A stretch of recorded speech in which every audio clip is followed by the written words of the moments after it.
અતિશય તાપ અને ઉકળાટ વચ્ચે મેઘરાજાની ધમાકેદાર બેટિંગ છે તેની શરૂઆત થઈ ગઈ છે. હવામાન વિભાગે જે પ્રમાણે આગાહી કરી કે ટૂંક સમયમાં ઘણા બધા જિલ્લાઓમાં કમોસમી વરસાદ માવઠું આવી શકે તેમ છે.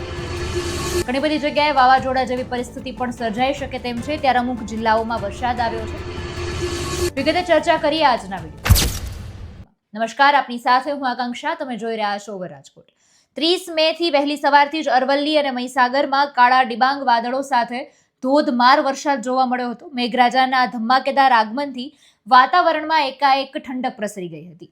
ઉત્તર પ્રદેશમાં છેલ્લા 24 કલાકમાં વાવાઝોડાને કારણે 31 લોકોના મોત થયા છે. બિહારમાં છેલ્લા 24 કલાકમાં વાવાઝોડું અને વરસાદ અને વીજળી પડવાથી 17 લોકોના મોત થયા છે.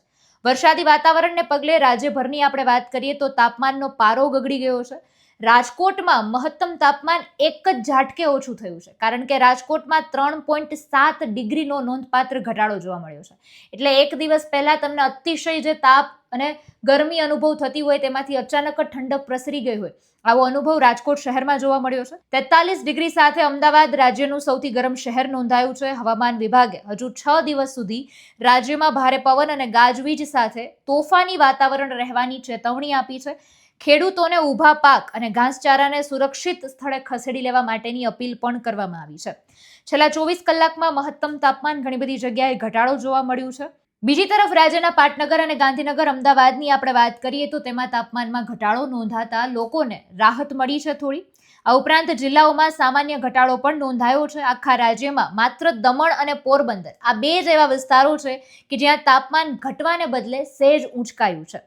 ટૂંકમાં દરિયાકાંઠાના વિસ્તારો સિવાયના અન્ય તમામ આંતરિક જેટલા શહેરો છે, જિલ્લાઓ છે, ખાસ કરીને સૌરાષ્ટ્ર અને ઉત્તર ગુજરાતના વિસ્તારો, ત્યાં પારો છે એ ગગડ્યો છે. આગામી 7 દિવસ દરમિયાન હજુ પણ રાજ્યમાં તાપમાનમાં 3 થી 5 ડિગ્રી સેલ્સિયસ ઘટાડો થઈ શકે તેમ છે. અરવલ્લી જિલ્લામાં વહેલી સવારથી જ હવામાનમાં અચાનક પલટો હતો. સમગ્ર પંથકમાં ઠંડક પ્રસરી ગઈ હતી. ખાસ આપણે વાત કરીએ તો વિવિધ વિસ્તારોમાં કમોસમી વરસાદનો માહોલ જામ્યો હતો. મોડાસા, માલપુર અને ભિલોડા આ તમામ તાલુકાઓમાં વરસાદ હતો. એ સિવાય યાત્રાધામ શામળાજી પંથકમાં પણ ધોધમાર વરસાદ ખાબક્યો હતો.